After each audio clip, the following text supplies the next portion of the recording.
right, so we are live. Welcome to the show, everyone.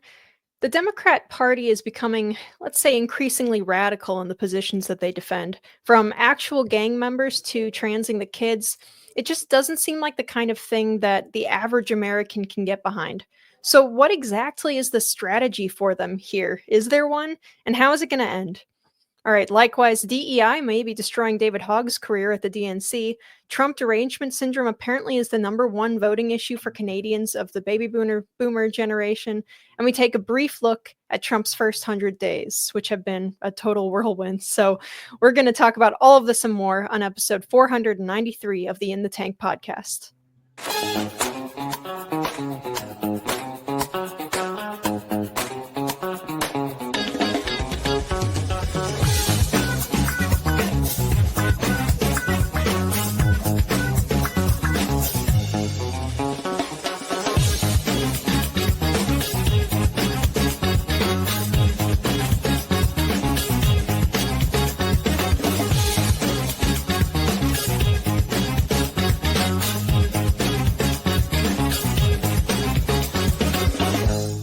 When ultimately the people at fault are Chuck Schumer, Nancy Pelosi, Jill Biden, Joe Biden, Kamala Harris, every elected member of Congress.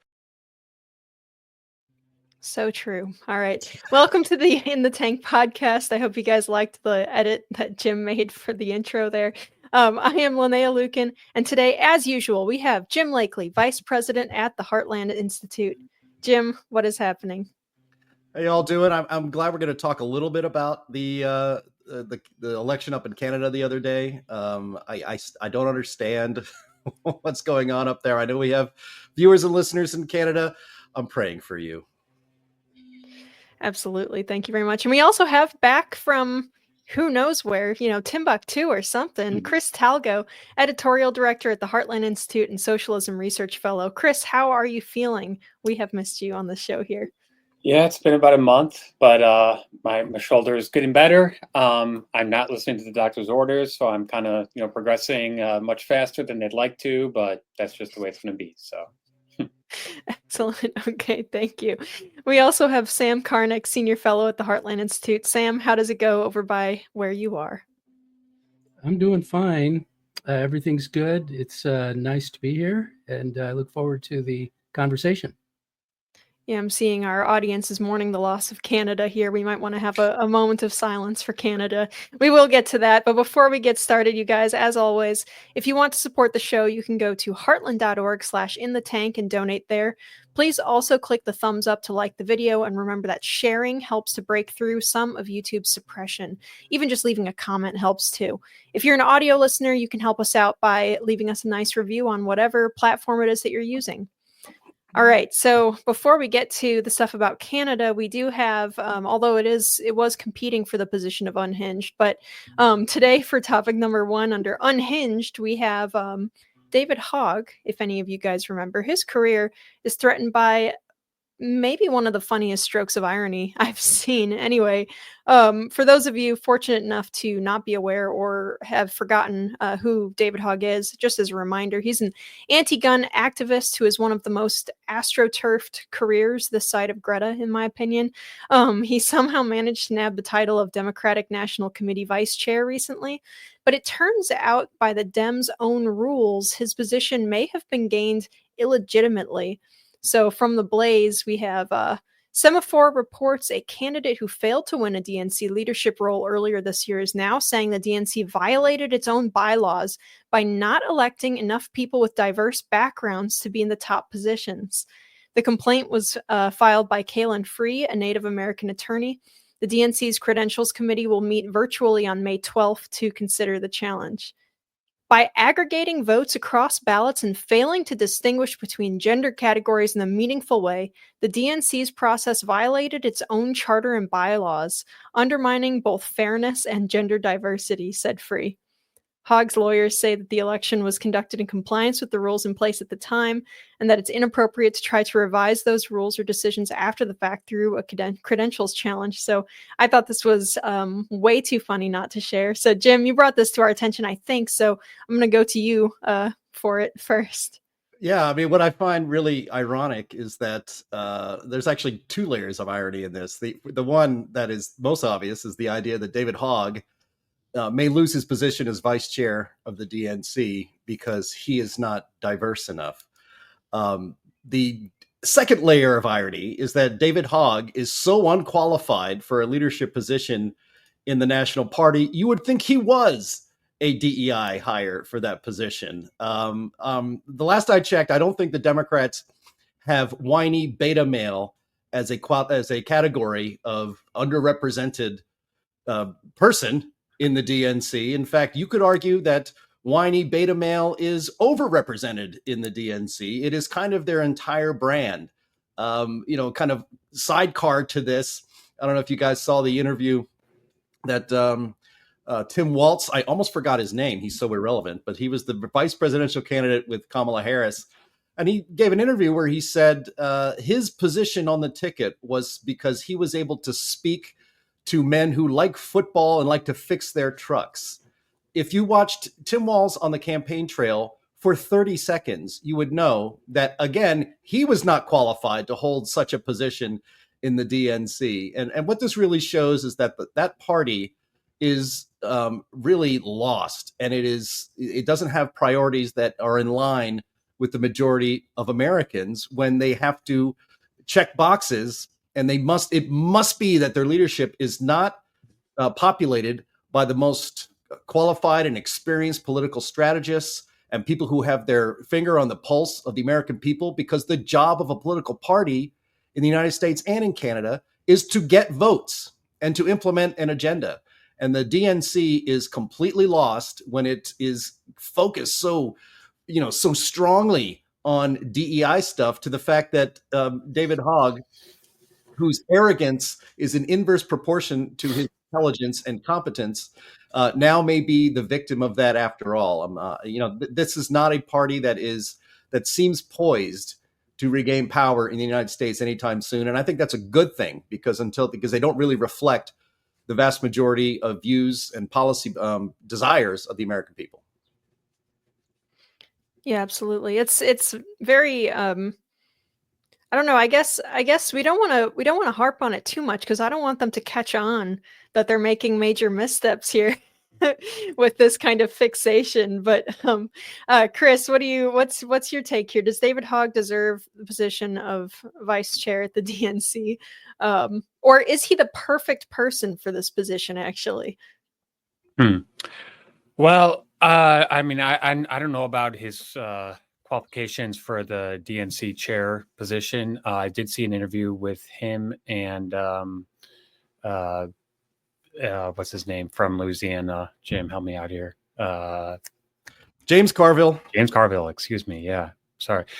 So him and James Carville were really going at it between the identity politics stuff and whether or not Democratic Party is going to win elections in the future. And, I think Carville made some really good points. But what I think really has happened here is that the Democrat Party has embraced identity politics for the past decade or so, and it is falling apart and it is eating them alive. The Republican Party has rejected identity politics and they've embraced working class issues.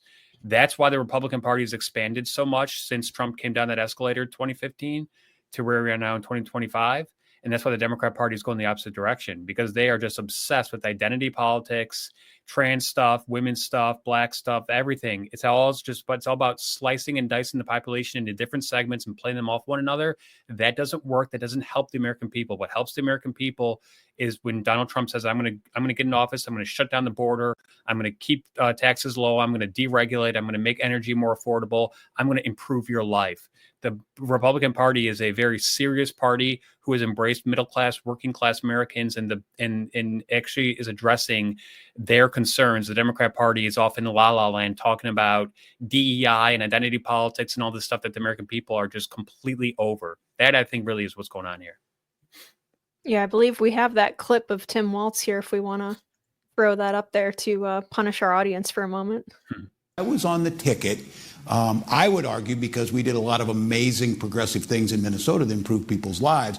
But I also was on the ticket, quite honestly, because I could code talk to white guys watching football, fixing their truck, doing that. that I could put them at ease. I was the permission structure to say, look, you can do this and vote for this. And you look across those swing states, with the exception of Minnesota, we didn't get enough of the. Yeah. It's just Code talking to normal people. That's the theme of today's of today's podcast anyway, the rise of the normies, or the war on normies, I should say. Yeah, never forget that this is the guy that tried to call J.D. Vance and Donald Trump weird when it's the complete opposite. Everything that he was saying, the things that he does, putting tampons in kids' bathrooms, in men's, young boys' bathrooms, that's really weird. So once again, this is identity politics just crushing them at their core, whereas the Republican Party, abandoned identity politics a long time ago and just said, we're going to actually address the concerns of the American people. And that's why the Republican Party is expanding and the Democrat Party is in free fall. Absolutely. Sam, did you have anything to add? Yeah, sure. Since the Democrat Party changed its approach under Franklin Delano Roosevelt, they decided to present themselves as the party of the common person, and that they're going to protect you from the elites, which in fact they were and were being run by. So it's interesting because I think the reason that David Hogg had any kind of drew any kind of attention in the first place was because he was a so-called survivor of a school shooting down in Florida, which is a tragic situation, of course. I think it's kind of absurd to call a person a survivor if they weren't actually shot at, but okay, so he was there. And he played that off into a big publicity thing and, got a lot of money that way. And so he eventually got this position as a sort of a reward for victim status. So he was a victim. The problem is, I think, that because he was a victim of events and not a victim of systemic problems with the United States in our fundamentally evil ways, that he was eventually going to be overtaken by people who have a real claim to victim status by race or gender or, the transsexual status, things like that. So I think that this victim situation has come back to bite him, and it was inevitable. Yeah, I couldn't agree more. All right, I didn't want to spend too much time on that, but I thought it was funny, and David Hogg is really annoying, so we wanted to hit on that. All right, so another thing that's rather annoying and quite puzzling, actually. So apparently in the latest Canadian election, RIP. Sorry, Canada. This is a bad turn of events for you guys. But so Canadians of the baby boomer generation made dealing with Trump their top factor in who they voted for in the recent election. So this report from the Hub explains recent polling from Abacus reveals the most important factors in determining how Canadians will vote, and the age gaps are stark. While news coverage is intensely focused on the threat from Trump, this is not the case for much of the population. Only 16% of Canadians between 18 and 29 think dealing with Trump is one of the two most important factors in deciding their vote.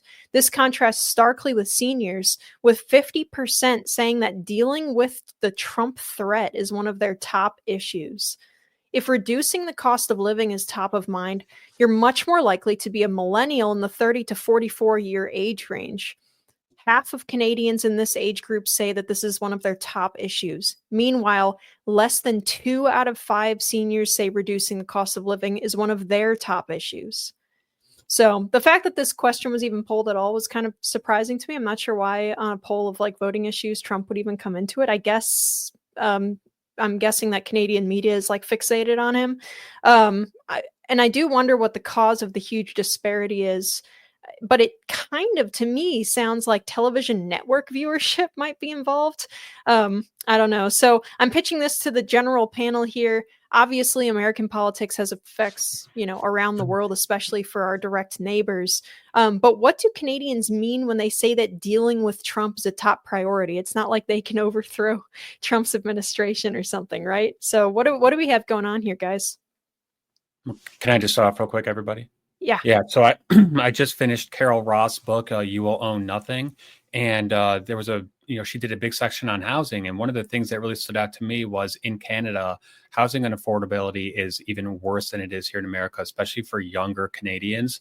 So I think one of the things that is driving younger Canadians to not be as anti-Trump as the baby boomers are is that they are actually having a much more difficult time, achieving the Canadian dream, if that even ever existed. And a lot of that is the fact that Canada is a very highly regulated, highly taxed.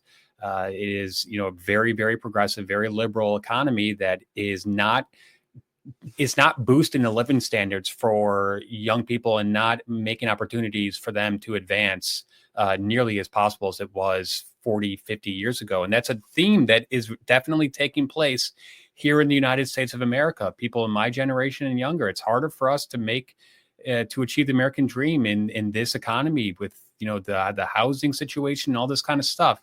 So I think that for baby boomers, maybe they are much more comfortable. Maybe they have a home. Maybe they aren't impacted by these super progressive policies that Canada has been pushing for the past, 20, 30, 40 years. So maybe it's not impacting them as much. But the people who actually care about the future, they understand the difference here. And this goes back to, again, like we talked about earlier, identity politics and all that kind of stuff versus actually improving people's lives.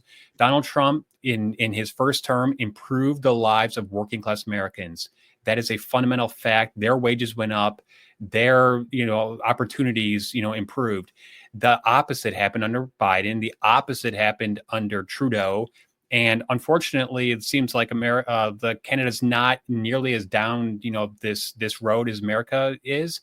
But I would not be surprised if in the future the Conservative Party actually does win. And keep in mind that the Liberal Party won a very, very small victory. They had to form a coalition based on a very, very slight, slim margin. So this notion that the progressive takeover of Canada is alive and well is not necessarily true. Maybe they are not where we are or Britain is with Brexit and all that kind of stuff, but I think they are trending in that direction. And I think the fact that Canadian youth are especially fed up with the system just goes to show that they are on this populist, working class, wavelength here. I would point out that Canada has about 40 million people right now, and they have been importing 500,000 a year for the last few years. And since really about 2000, 2002, they have been increasing their population deliberately by bringing in many immigrants. Well, the problem that you have is that you're not building houses to hold all those people. So the value of housing in Canada is through the roof. It has increased very dramatically. And guess who owns houses more commonly than others? Older people. So the values of their homes are rising, have been rising rapidly, and they're doing very well under this situation. Younger people can't buy homes, and it's a very despairing situation for younger people in Canada. Things are not going to get better until they make a choice about immigration. There are areas of Canada where the people simply don't even want to be part of Canada anymore. For example, Alberta would love to join the United States. So this is a dire problem. It's entirely by choice, and it's by the choice of the ruling party. And they were put back in because the older people said, we're doing well here, and we don't care about the younger ones. It's a terrible shame. Just real quick, Jim, can I just take one more second? Go ahead. Okay, so I did watch Mark Carney's speech the other day, and it was very antagonistic to the United States. And I just was kind of struck by how it almost seemed like he was, like beating the drums for war with the United States. And I don't think that that's helpful. I don't think that that's necessary.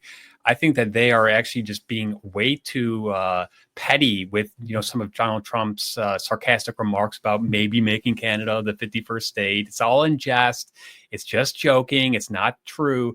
And man, Karnick was acting like, he is, basically going to put the troops on the border and try to launch an all-out assault against us.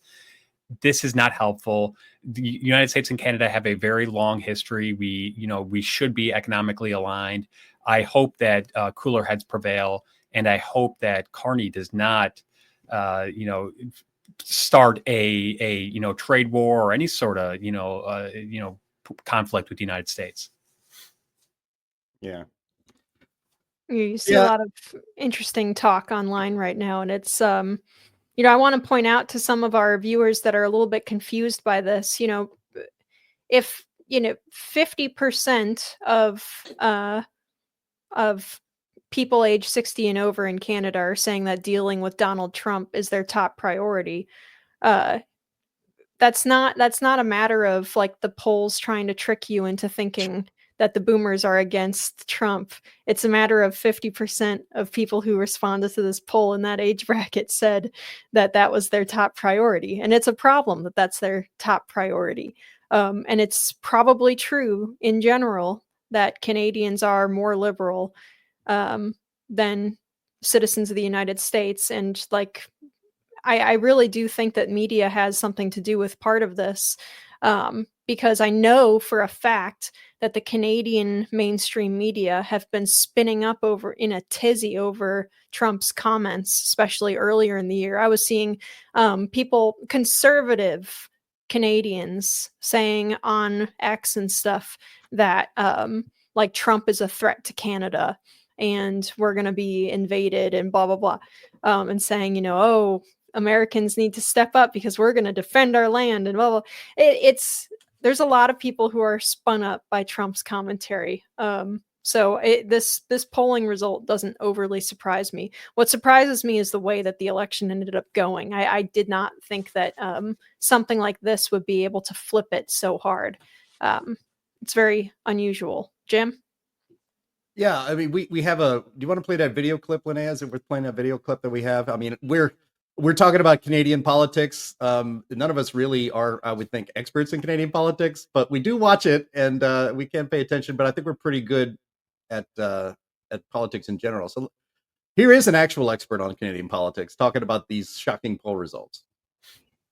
And you've got a few thousand people. We're up around 7,000 right now. But David, just to show the viewers how it differs, just click on there on baby boomers. Okay, so now we're saying this is all respondents. This is just people who are boomers. What do they think is the top issue? Canada-U.S. relations. So you see one of the reasons why older people are voting for the Liberal Party. The Liberal Party is way ahead on this issue. They own it. And if you're a boomer, you're focused on it. Okay, now you wanted to contrast with... Let's talk to our friends in Gen Z. Gen Z. What do they think is the top issue? Affordability and cost of living. So 42%. when you look at... Yeah, and so when you look at the differences... And that maps, sorry to interrupt, but that maps more to Poilievre's side of the equation. Absolutely. This is time for a change, voters. Right. We're seeing some of them show up in Atlantic Canada tonight in a very efficient way so far. So that contrast on what people think this election is about, whether it's about Donald Trump in the U.S. or it's about their own affordability situation and what's going on in their own homes, that's what the race is about. And tonight. once again, this is polling done as people left the polling booth today. Did you guys notice that climate change was nowhere in the priorities of Gen Z, or Gen Z as we say properly in the United States? And it was very far down on the list among baby boomers. But yeah, I mean, Trump, that's the little segment here we got, is that Trump Derangement Syndrome is rampant among Canada's 60 and older. Producer Andy, can you put up that bar chart real quick before? And I just want to talk about a couple things here before we move on to our next topic. No, that's the line chart, the bar chart, please, with the Canada boomers. There we go. The most important factors when deciding the vote, as you mentioned, Linnea, 50% of boomers, half of all boomers said that was the most important factor in deciding their vote. Look at the priorities of Gen Z and millennials, and they care about stuff like reducing the cost of living, growing the economy. 16 overs do not care about that at all. Making Canada a better place to live. What is that? 7%, 5% of boomers think that's an important factor when deciding their vote. Where again, the younger people want to live in a country, a Canada, that is a better place to live. They want to reduce the cost of living. They want to be able to make housing more affordable in their country. But if you're going to, I'm actually just I'm not surprised by this, but it's like, you know, the irony here, or actually the interesting thing, maybe Sam and Chris can react to this as well, that the Democrats in the 2024 election in the United States made attacking, or basically tried to make Trump Derangement Syndrome into a national movement and the way for them to retain the White House as Democratic Party. And it failed spectacularly. I think post, exit polls showed that messaging was an absolute and complete failure. In fact, it was probably counterproductive, that people were reacting to the way the Democrats were characterizing Donald Trump, with whom they had 4 years of previous experience, and said, no, that's not going to affect my vote. In fact, it's going to make me a stronger Trump supporter because I know you're lying. He is not a totalitarian. He is not going to round us up and put us into camps. He's not going to start arresting journalists. Any of that, all that stuff was all, I don't want to use the word, of that famous German leader from the middle of the 20th century. I don't want infamous German leader of the middle 20th century. I don't want to get this podcast flagged again, but it worked in Canada, and I think maybe there was more of it had more run in Canada because Canada was being quote unquote bullied by the big bully Donald Trump in the United States, but it was really in jest, and it's just kind of sad that Canadian voters want to define themselves as tough by standing up to Trump and the United States. It didn't used to be this way. Ronald Reagan and Barack Obama and George H.W. Bush and George W. Bush, U.S.-Canada relations were very strong. Did it cost the conservatives up there in the election because Donald Trump started talking about tariffs and imposing tariffs to try to get a better trade deal with Canada? Okay, I guess so, because the line chart that we showed that the conservatives, because of the disastrous last 10 years of leadership under Justin Trudeau, implementing, basically the WEF agenda upon that poor country, you could see there from the chart that the conservatives were in line for a sweeping victory to turn the Liberal Party out, perhaps for another decade on their own end. And then if you look at the way the chart, the two lines converge, is basically right after Donald Trump took office in mid-January, and started talking about tariffs. So, all right, if you want to blame Trump, that's for that, I can take that. That's fine. But I just feel bad for Canadians because they're putting, again, they're going to get a renewal of the globalist WEF agenda for, I know that Karnick is a big net zero guy. We're going to talk on the Climate Realism show tomorrow about how, well, let's just say Europe went net zero a little ahead of schedule with a big blackout on the Iberian Peninsula. So, that's just sometimes, what was it? H.L. Mencken, you would know this, Sam Karnick. H.L. Mencken says democracy is the people voting for what they want and getting it good and hard. And so that's what Canada's getting now.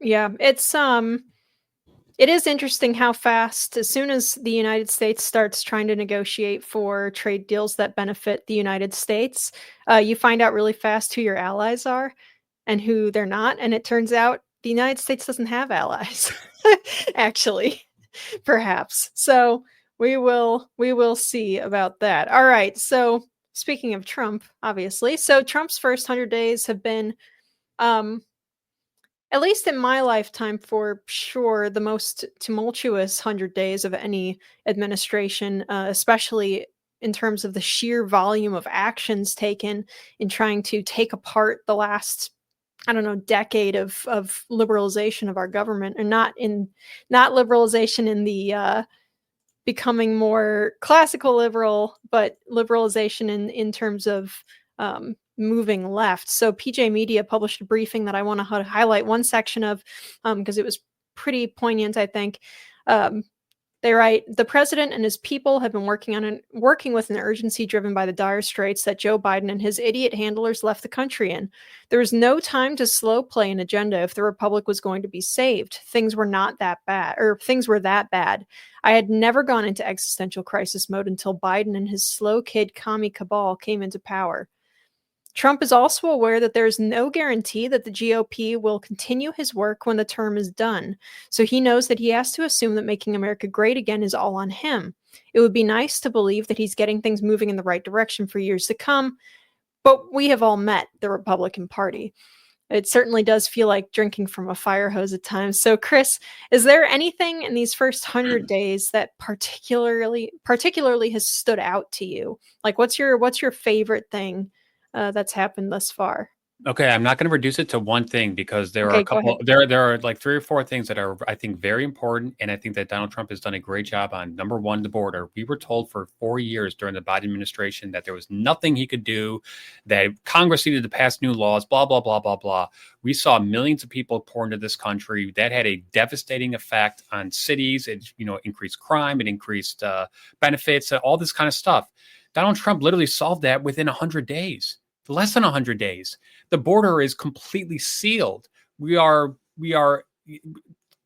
arresting illegal immigrants and deporting them from the country. So that, I think, is one of the greatest, promises that he has delivered so far.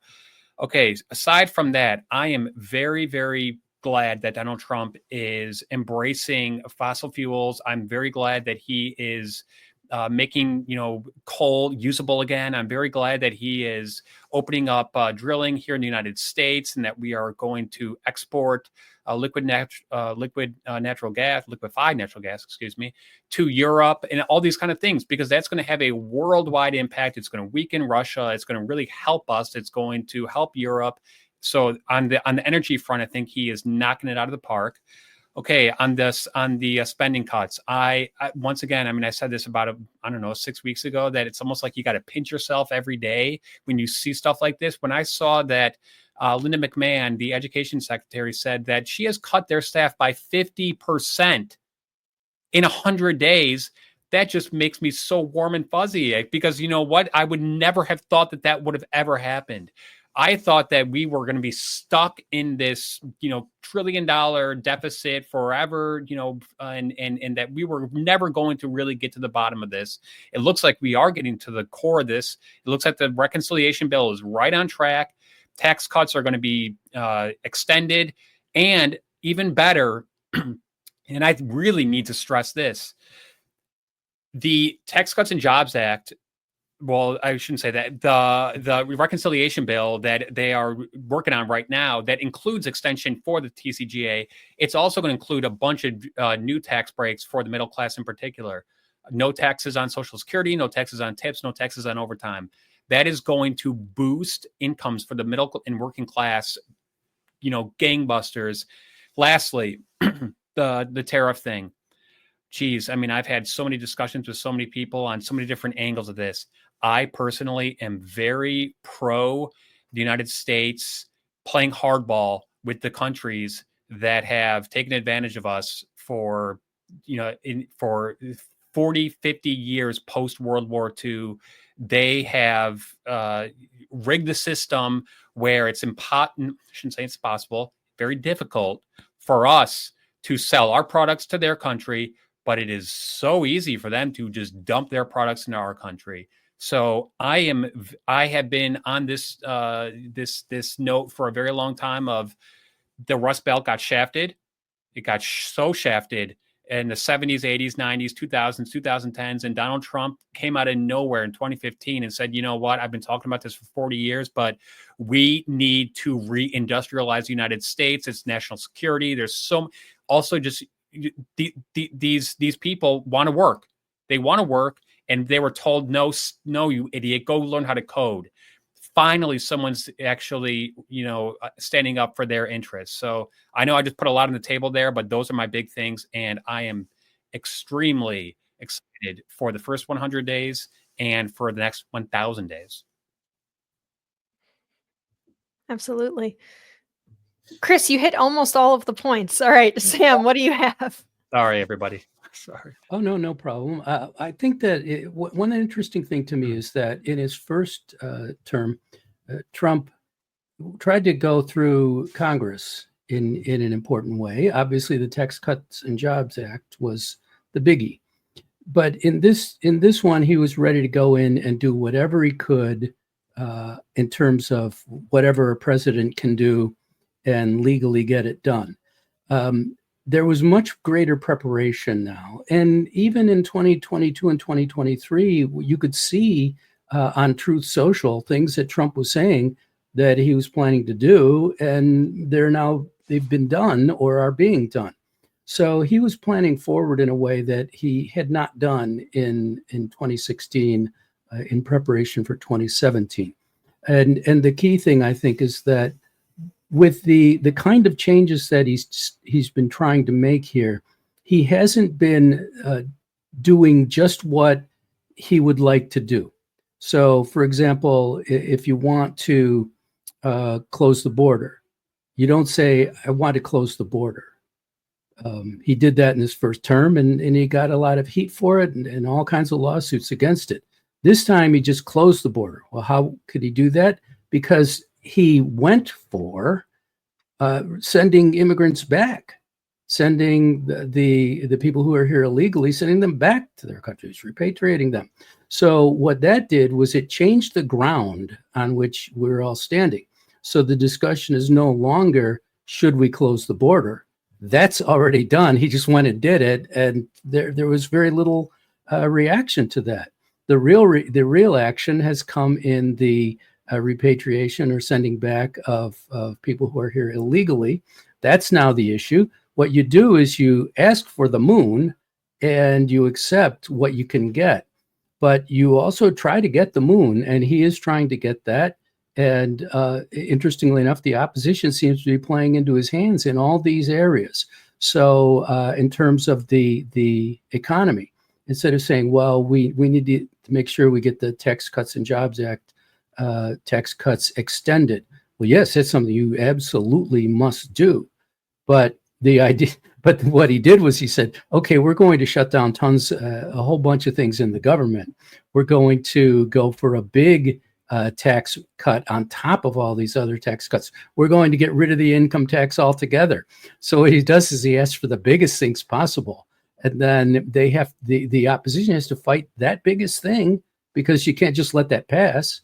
So they have to fight that in addition to fighting all the little things. So this shows really good planning, and the art of the deal is clearly behind all this, where you say, you don't tell the other side what you really will accept. You tell them what you really want. And anyone who's a classical liberal and maybe somebody who, like me, if you're operating in a think tank and in this world, you recognize that the ideal would be, for example, let's say in terms of schools, the ideal would be that there's no government schools at all. No schools are run by the government. All schools are run by outside organizations, and the government pays for it. Or maybe the government doesn't even pay for schooling at all. But what you'll accept is education savings accounts and things like that, scholarship programs and the like. So, but you have to have that vision of what the ideal really would look like. And in my view, Trump's vision is that the ideal would be an America where people really are free to live and work and make deals with one another. And they're not, in particular, they are not getting put in a box by globalism and by globalists. And that is where, as Chris mentioned, the tariff situation, that's where that all comes in, because one of the things that has affected the United States very powerfully over the past really 75, 80 years is the use of the dollar as the reserve currency. And Trump's tariff actions, I believe, are meant to fix that problem. So he's operating, he's got the big picture, he knows what he wants, he knows what would be best, and he's going to get every bit of it that he can. And he's going about it in a much more organized and ambitious way in this term. Yeah, the aggression of him implementing all this stuff, or at least trying to get the ball rolling on all the stuff that he's been promising for years, has been really something to see. And we've mentioned it before on the show that the media can't even keep up with it. I mean, they've barely even noticed what he's done to the EPA and those kind of like fringe agencies that have been running our lives for so long. Jim, where are you standing on the first 100 days of the Trump administration? Yeah, well, the where I stand on the first 100 days is that there's just such a difference in Donald Trump's political courage. I mean, he has a lot more of it now than he did from 2016 to 2020. Now, of course, it helps that he doesn't have the FBI and the CIA and the deep state conspiring to illegally thwart his agenda and policy preferences. That certainly makes it a little easier to keep your feet under you. But he has learned a lot from that first experience, and it shows. In his first term, it was very frustrating for conservatives to see that Donald Trump still seemed to really care a lot about what the New York Times wrote about him. I mean, he'd still do sit downs with Maggie Haberman and and others at the New York Times, and then he'd be shocked that the paper that would work, would continue to characterize everything he did in the worst possible light, if not outright lie about what he said. He called CNN and others fake news, but he still seemed to hold on to this thread that the corrupt legacy media was going to one day give him a fair shake. If they just saw the successes I had, they would finally report on me fairly. And his first term was a success. And they did not. In fact, they just accelerated and intensified their unfair characterization of Donald Trump and his supporters through the years anyway. He didn't do a lot of the stuff that a lot of his supporters wanted him to do in that first term. I believe Donald Trump thought that just the tax cuts package would, quote, make America great again. And, he was partially right on that. But he's learned, as you alluded to there, Linnea, that he's learned that you have to flood the zone with reforms, and especially from the executive branch.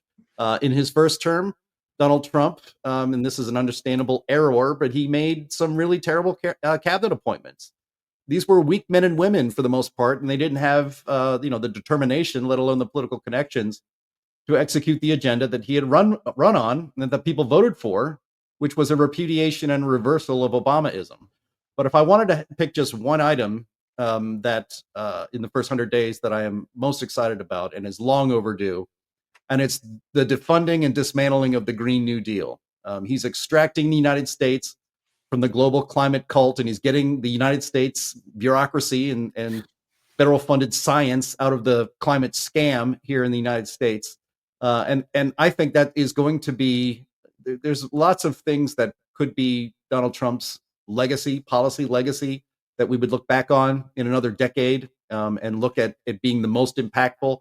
I would put Donald Trump basically getting the United States out of the climate scam is going to be looked back as one of the most important things that he has ever done, if he's able to finish executing it. By the way, there's a lot of lawsuits that are going to have to be fought to make all these things happen, but it's he is moving at breakneck speed, and it's only been, is today the 103rd day of his second term? It feels like it's been 100 months at least, the amount of stuff that's happened. It's great. Looking forward to more. I think the messaging from the Trump administration during the first 100 days is far superior than it was during the entire first term. I'll just give an example of how they put the faces of these illegal immigrant murderers and rapists along the White House lawn, so that when NBC and ABC and CBS have to go and do their White House press coverage, guess what? They have to see those there. That's I think right. that Stephen Miller, I think, the White House press team is just doing an awesome job delivering a consistent, coherent message of, we are doing things for the good of the American people. We don't care what the mainstream media thinks or how they try to spin these things.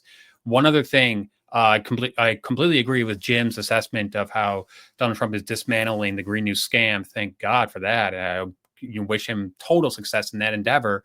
But I think we need to understand that it took a lot of courage for Donald Trump to do the tariffs before the Tax Cuts and Jobs Act thing, because it would have been, I think, a lot easier for him to say, you know what, I'll put the tariffs, on the back burner. Let's really make sure we get this, reconciliation bill done. But you know what? That would have been, I think, a mistake, because it's going to take months for those negotiations to take place. And Donald Trump knew, okay, I've only got a couple of years. Who knows what's going to happen in 2026 in terms of, Congress and midterm elections and all that. I am going to play hardball from the first second I come into the office, and I'm going to finally, after all this time, go to these other countries and say, guys, we're gonna level the playing field one way or another. And it's not just about the tariffs. It's about the currency manipulation, and it's about the other barriers to free and fair trade that these countries have been putting up over, several years now. So Donald Trump addressed that first. He took a big hit.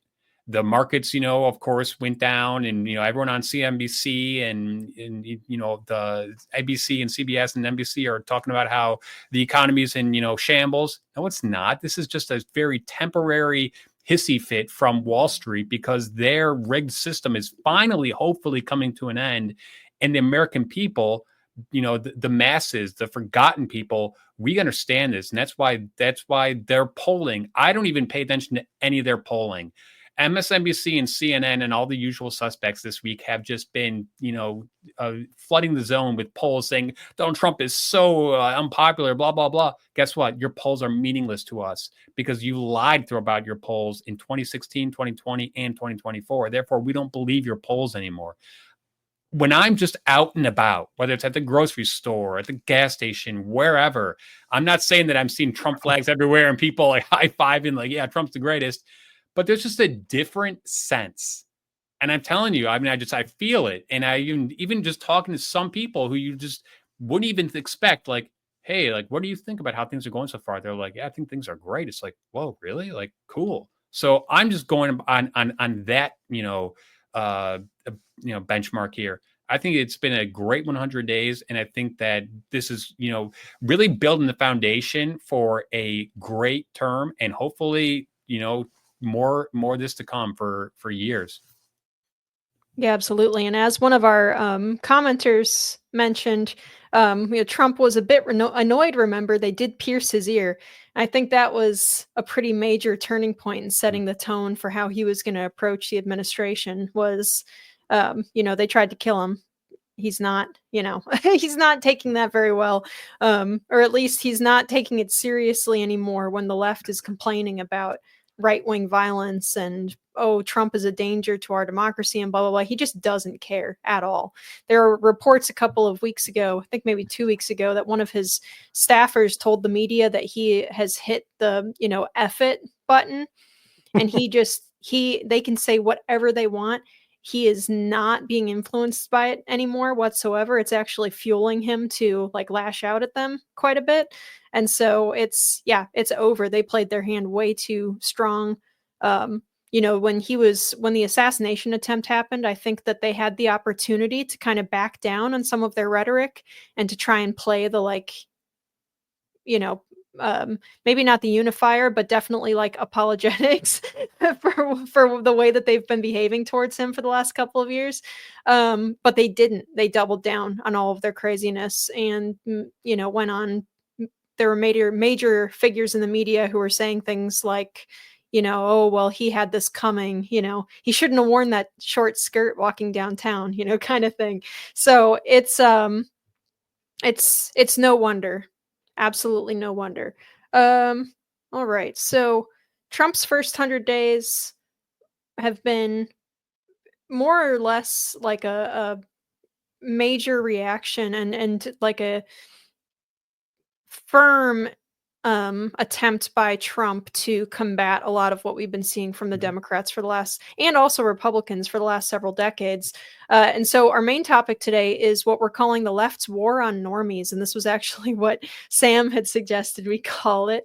And he's right. I think for those of you who maybe aren't super familiar with the internet language there, normies just meaning people that are, more or less average, maybe people who aren't super duper in tune with politics all the time, people who aren't super online would be normies. So with Trump's changes comes a lot of doubling down, actually, even now from Democrats. It seems like the stuff that's generally not popular with normal people, like being what seems to be pro-crime, not arresting criminals or putting them right back out on the streets that we've been dealing with in major cities for years, the transgender stuff. I mean, we've been suffering weeks of Democrats flying to El Salvador to the point where some Democrat staffers now are even complaining about it to the news, saying that it actually looks really bad for Democrats to be doing this. They say, you know, it was appropriate for the Maryland representative to go down there, but now that we've got like Cory Booker and all of them trying to go, it's ridiculous. It's obviously a show and it looks bad for everybody involved. So, but for more craziness at a different pitch, I'm just kind of setting all of this up for you guys when I pitch it to the panel. But I also want to highlight a case recently that luckily ended well for us, where the University of Louisville had been demoting and harassing and ultimately fired a professor for speaking out in his professional capacity as a psychiatrist on the harms of transitioning children. So this isn't about Democrats specifically, but the kind of things that they support and have allowed to persist at major influential institutions, especially in the universities and hospitals. So here's the description from the Alliance Defending Freedom. They explain, the university hired Dr. Alan Josephson to head up the then struggling Division of Child and Adolescent Psychiatry and Psychology, which he turned around into a program that received a national reputation for its work. He received high praise from the university and outside psychiatric associations, and he was sought out for advice on how to improve and lead other child and adolescent psychiatry divisions. But when Josephson, not really sure, but I think it's Josephson, during a Heritage Foundation panel discussion, spoke in his personal capacity against subjecting children to harmful drugs and surgery in radical, misguided attempts to treat gender dysphoria, university officials responding to demands from activists at the university's LGBT center demoted him to the role of a junior faculty member and stripped him of teaching duties. University officials then conspired to get him fired. These efforts included keeping an Allen tracking document, solicited complaints from alumni who were coached on what to say, and discussing the need to generate strong documentation to avoid his reappointment. In February 2019, the university announced that it would not renew his contract, terminating his employment at the university after nearly 15 years of distinguished service. So this isn't normal. It hasn't ever been normal. Sam, you suggested this topic, and I think it's important for us to kind of, at the very least, pick at the edges of why the Democrats have become like this. Why are the inmates running their asylum? Why have they just given all of the command of their party over to the most extreme element? Why would they not be moderating it? I think it goes back to what I said earlier, so we can start with that, which is that they have always presented themselves since the FDR years, Franklin Delano Roosevelt presidency, the New Deal and all that. They've always presented themselves as the party of the underdog, that they're there to protect you if you have a bad start in life. And so the what they've run into, though, is that they've taken their rhetoric seriously, and they've actually come to believe the increasingly crazy things they say. So what you get with, say, Hakeem Jeffries is he's saying, don't say that out loud. Don't go down to El Salvador and hang out with MS-13 members in the jail down there. This is dumb. It's not good PR. What he doesn't say is that this is not a good thing to do. But they should have known, frankly, whether this was a smart thing to do by the fact that Bukele let him in, let the congressman in. So it's Bukele is, of course, the president of El Salvador. Is it the president? I think that's what they're called over there. And but he's certainly the political leader of El Salvador, and he let the congressman come in and hang out. And so he knew that this was a dumb idea. And so I think what happens is that as you characterize yourself and come to believe in yourself as we are the elites, we are the ones who know better than everybody else, and we're going to protect the underdog from those fascists in the middle, those people who they have jobs and guns and they go to church, and They when they get home, they barbecue real meat, not zucchini or whatever. They live these weird lives. They look at normal people as weird. This is simply a bizarro world kind of a mentality. And I would note that Andrew Breitbart, very great conservative, the late Andrew Breitbart, had said that politics is downstream of culture. And his idea was that you need to change the culture if you're going to change the politics of a country. Well, a few years back, I wrote an article that basically showed how much the federal government in particular, but how much government in the United States at all levels was affecting the culture, how much they were doing. And this was, as the communists used to say, this is no accident. And it was no accident. They were trying to control the culture so that they could change the minds of the people. Well, that should be a lesson to you that politics may be downstream of culture, but culture is downstream of politics. It must be a circle or something, because until you take over the politics, you can't fix the culture. We couldn't get in it. You couldn't get in these universities as a professor and survive for very long. You couldn't get into Hollywood and survive. You couldn't do any of that. And that was starting from the government on down. So what has happened is Trump won and the Republicans won. And now they have more control over things. And so you are seeing changes. One of the big elements that we also must recognize is that the changes in how information gets sent around the world, but in particular in the United States, that was changed by winning on the highest level by Twitter.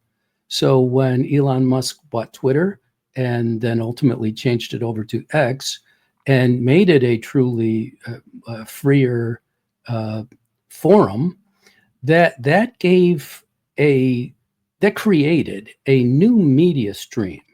And Trump has done the same with Truth Social, and others have tried, and they were knocked out before, as you will recall.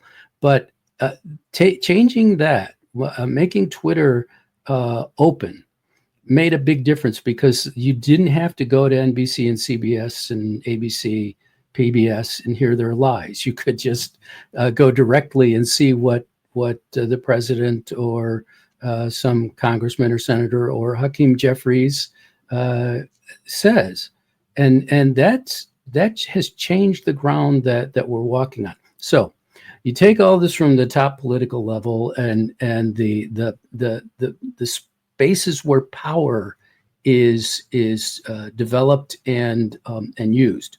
You take all that, and then you take the fact that the people who were claiming to protect the underdog can no longer convince most people of that, because the underdogs that they're now protecting are not underdogs. They're punching women. They're men punching women in the face. They're men beating women in swimming contests. These are not underdogs. That's weird. These are out of the ordinary, for sure, but they're not underdogs. They're just doing what they want to do, and anyone who gets in their way has to be just shoved aside. So once you get the power of the government where they're no longer doing some of the evils that they were doing, for example, the Biden administration working with big tech to censor things, working with big tech to make sure that the Hunter Biden laptop is made to look like a foolish lie, and you have supposedly credible people saying this.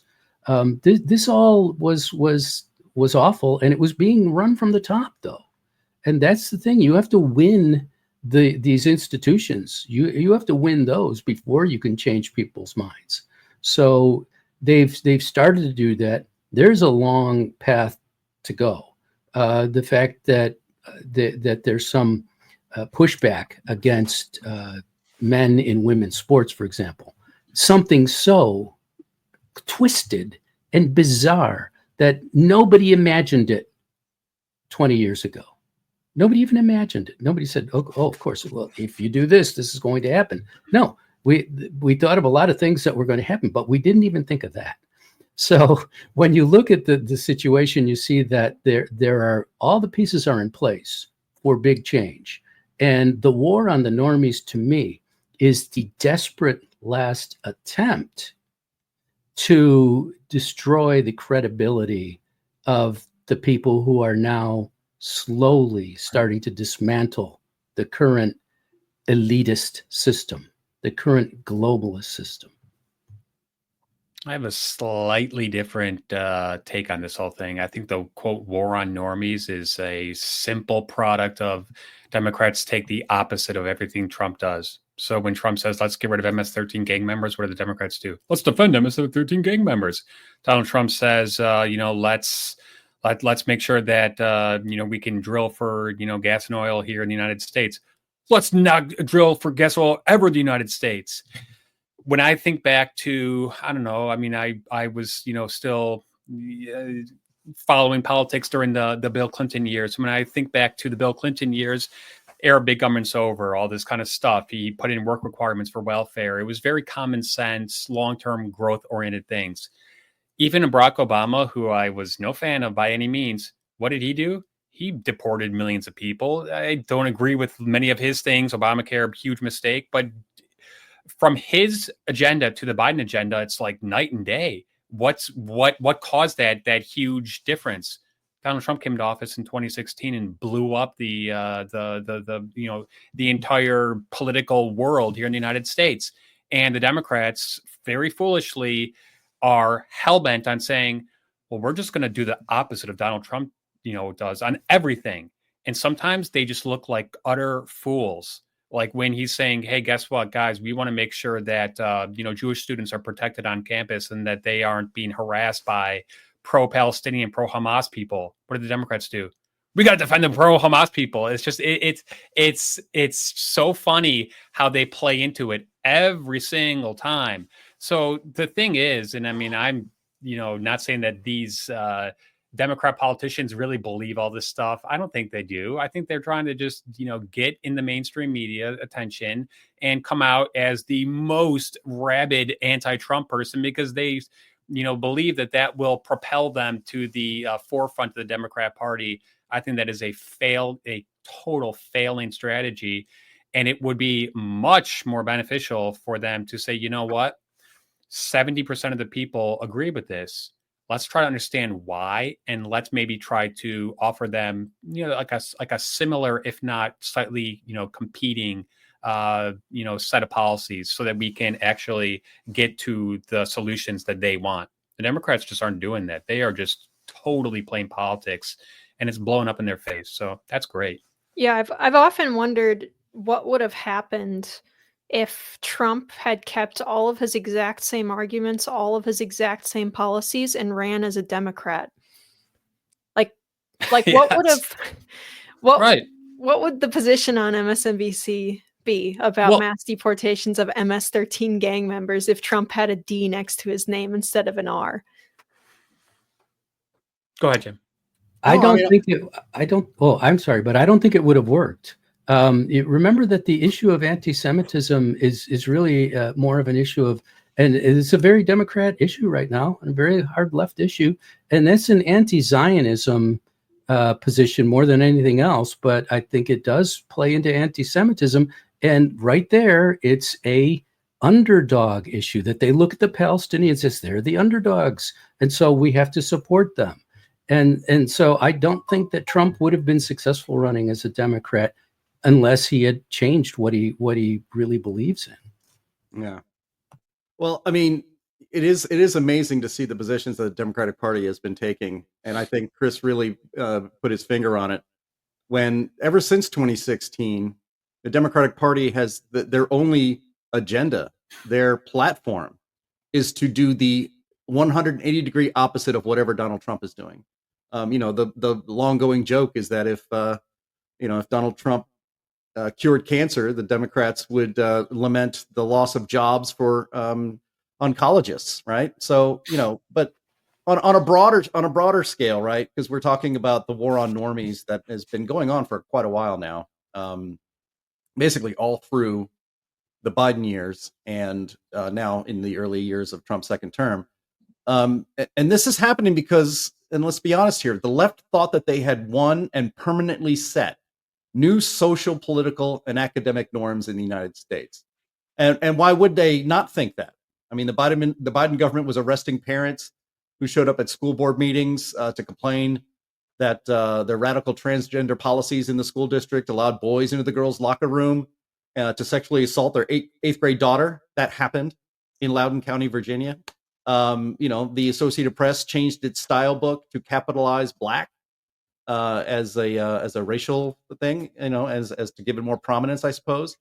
Which the AP style book is a big deal. That got taken over by woke people. Again, we've talked a lot about the woke revolution and now the anti-woke revolution right now.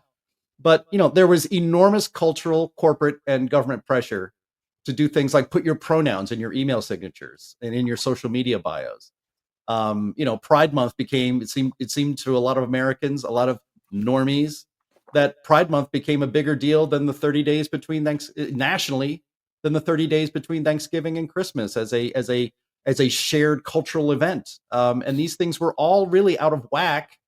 They've this is a term I've used before, just popped back into my head, is that the left weaponized people's tolerance to push a radical agenda. And again, they thought they had made a permanent victory. And what they forgot is that in politics and in social studies, in a society, no victories are ever permanent. Societies and norms are always changing, but the changes, the woke changes from the left, came so fast. We talked about this on this podcast for a long time, that the Biden administration really hit the ground running fast in their first 100 days, by the way, because they were making up for lost time, because Hillary Clinton was supposed to win in 2016, and it was supposed to be Barack Obama's third term and then fourth term. And then Trump happened in 2016. So that got all stopped. So they went crazy fast forward with all of these things that they probably planned to slowly implement, slowly boil the pot over the next 5 or 10 years. But instead they went crazy. So the reason, this war on normies, the cultural left, they were in control of literally everything, right? Every important institution, academia, media, Hollywood, school boards, everywhere. But even having all that control wasn't enough. They had to repeatedly spike the football in the face of normal Americans who, by and large, just wanted to be left alone, were very tolerant of other, of other viewpoints. And but instead, they get censored for what they want to say. And so, the left continually spiking the football in the face of normies, I think, helped bring about the second Trump revolution and the restoration of norms. And just one last thing, because this is a podcast on YouTube. I watch a lot of podcasts on YouTube, as I know a lot of our listeners and viewers do. The popularity of channels and commentators like Joe Rogan and Dave Rubin and Dave Smith and R.N. McIntyre and Jordan Peterson, they grew their audiences by attracting conservatives. They were already liberals. 10 years ago, each one of those person, in fact, even to this day, they consider themselves liberals. They would say they're center left. They are not radical right-wing people. But what did the woke crowd that controlled everything do to those people? They viciously attacked them and called them radical right-wing people, when that's not the case. And so now they grew their audiences because they attracted conservatives and libertarians and normies who were attracted to people talking about common sense and resisting this radical transformation of our society that seemed to happen literally overnight. So that war is being reversed. However, as we mentioned here at the top of this segment, Linnea, when even Hakeem Jeffries has to tell Democrats, stop flying down to El Salvador and having pictures taken with gang members from MS-13 who have been, that have been imported into this country with no rules and no regard by the Biden administration. That's a bad look. because normies think it's crazy that you would do something like that. And it comes off as saying, actually, sadly, the truth, that the Democrat Party, it seems, and the left cares more about to take that one example that they're always going down there to visit.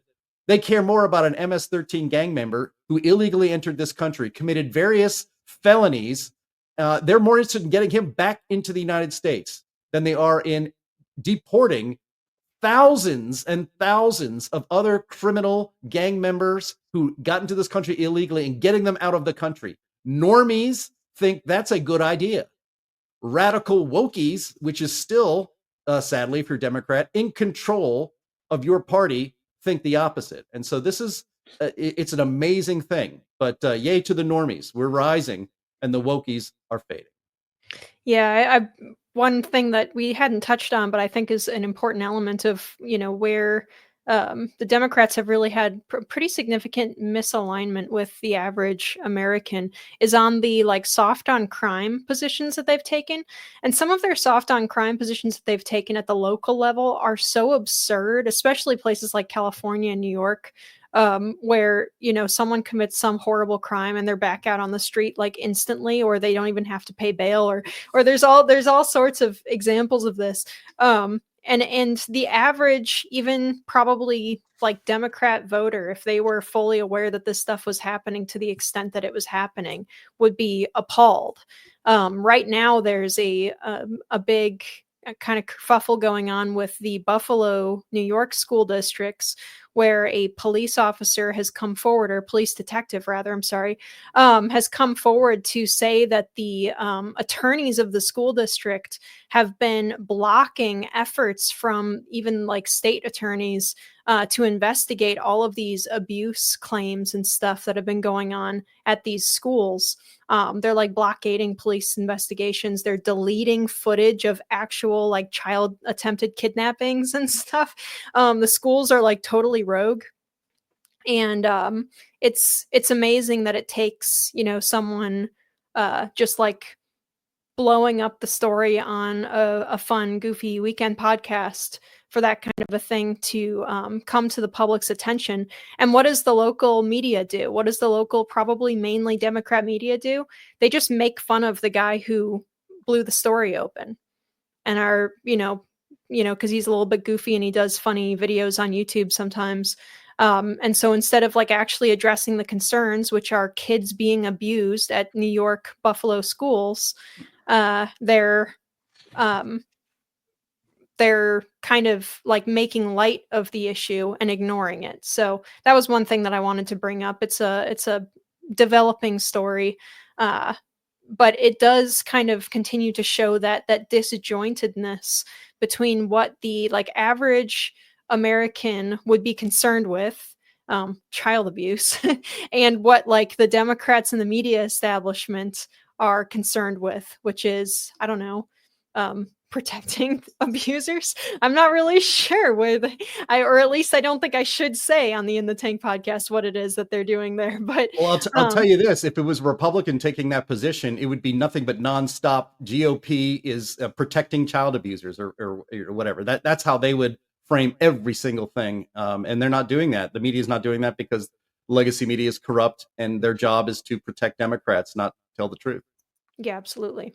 At Donald Trump's 100 days rally in Warren, Michigan, which I caught most of the speech, it was a great speech. One of the things he kept emphasizing again and again and again was his common sense agenda. He said that during the campaign. I think what this really boils down to is Donald Trump has identified the common sense issues: border, crime, taxes, regulations, energy, and just, going full bore into those. The Democrats now, like I said earlier, have to oppose everything he is. So now they're on the 20% side of these 80-20 issues. And I also just will always remember Elon Musk's little drawing about how shows him and then it shows the left, and it shows how much, it's changed. And that's why when I think back to, Bill Clinton's presidency, that was not that long ago in the grand scheme of things, 25 years now. Bill Clinton was, common sense on almost all these things as well. So what has happened to the Democrat Party? They have, in the past decade, just become so anti-Trump that they are refusing to take the 80% side on these, on these issues, and it's making them look like, like freaks. And that's the bed that they've made for themselves, so they must sleep in it.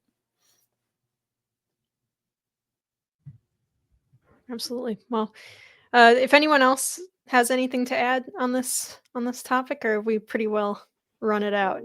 Okay, awesome. Well, thank you guys all so much for coming and watching the show with us.